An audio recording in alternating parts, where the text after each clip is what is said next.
Race की दुनिया का बेताज बादशाह, जिसे दुनिया the flying bird of Asia के नाम से भी जानती है। मैं Waqar Ali programme son of soil में आज का टॉपिक फॉरगेटन हीरोज़ लेके आपकी खिदमत में हाजिर हूँ।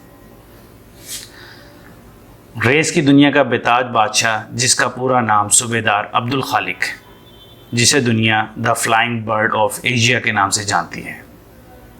ये एक ऐसा किरदार हमारे माजी में गुजरा है जो कि एक गुमनाम हीरो की शक्ल में गुजर चुका है, जिसे सारी दुनिया भूल चुकी है, स्पेशली हमारी कौम, क्योंकि हमारी कौम अपने हीरोज़ को बहुत जल्द भूल जाती है।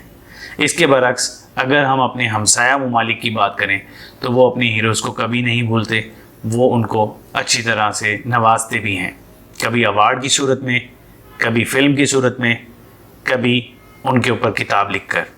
आज मैं आपको बताने जा रहा हूँ सूबेदार अब्दुल खालिक की स्टोरी, कि उन्होंने 4 साल में 1956 से लेकर 1960 तक 36 गोल्ड मेडल्स लिए, 15 सिल्वर मेडल्स लिए और बेशबहा ब्रॉन्ज मेडल्स लिए, लेकिन उनका नाम भी आज हमारी करंट जनरेशन नहीं जानती। क्या वजह है कि हमारी जनरेशन उनके बारे में भूल चुकी है?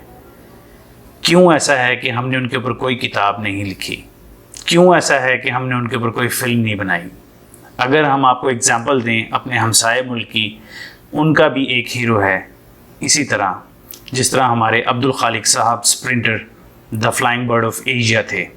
उनका मिल्खा सिंह द फ्लाइंग सिख के नाम से फेमस है, जिसके ऊपर इंडिया ने फ़िल्म भी बनाई है, वहाँ के लोगों ने उन पर किताब भी लिखी है और उन्हें कई अवार्ड से नवाजा भी गया। जबकि हम अपने नेशनल हीरो की बात करते हैं तो हमारे नेशनल हीरो को रद्दी के टुकड़ों की तरह कहीं खाक में मिला दिया गया है। मेरे पास अल्फाज नहीं है कि मैं उन अल्फाज में बयान कर सकूं कि हमने अब्दुल खालिक साहब की हिस्ट्री के साथ क्या किया है।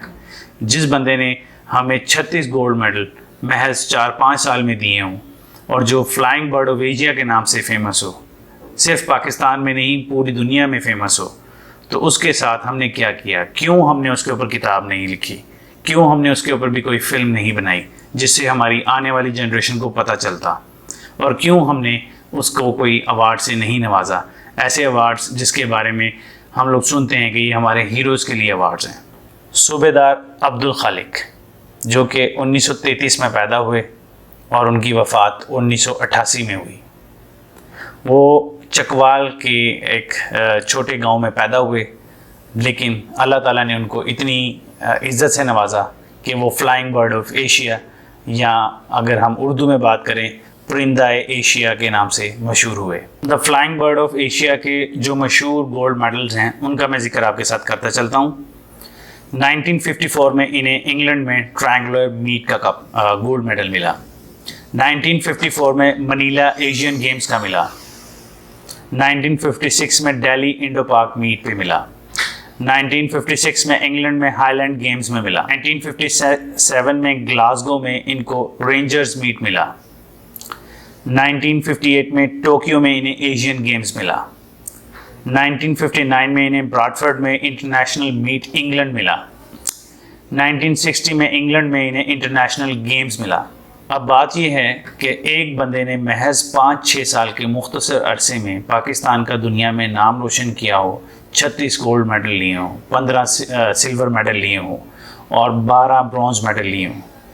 हम उस बंदे को किस तरह से भूल गए? क्यों हमारी नेशन में कोई दूसरा बंदा वैसा पैदा नहीं हुआ जो उसको फॉलो करते हुए हमारे मुल्क का नाम रोशन करता? क्योंकि हमने अपने हीरोज़ को भुला दिया है। हमने अपने हीरोज़ को किसी ऐसी चीज़ से नहीं नवाजा जिस तरह सारी दुनिया करती है। जिस तरह सारी दुनिया अपने स्प्रिंटर्स को सर पे उठा के रखती है, हमने नहीं उठाया। हमने ना इस बंदे के बारे में कोई किताब लिखना मुनासिब समझा, ना हमने इस बंदे के ऊपर कोई फ़िल्म बनाई, ना हमने इस बंदे को कोई अच्छे अवार्ड से नवाजा। अगर ऐसा कुछ हुआ होता तो तारीख़ बार बार दोहराई जाती अपने बच्चों के सामने, अपनी आने वाली नस्लों के सामने, ताकि उनको पता होता और वो इनको फॉलो करते, और इनको फॉलो करते हुए दोबारा से कोई ऐसा बच्चा हमें मिलता पाकिस्तान में, कोई ऐसा स्प्रिंटर मिलता जो दुनिया में पाकिस्तान का नाम अब्दुल खालिक की तरह रोशन करता। मेरा सवाल ये है कि ऐसा क्यों है कि हम अपने असल हीरोज़ को भूल जाते हैं? मेरा सवाल ये है कि हम लोग अपने असल हीरोज़ को फॉलो क्यों नहीं करते?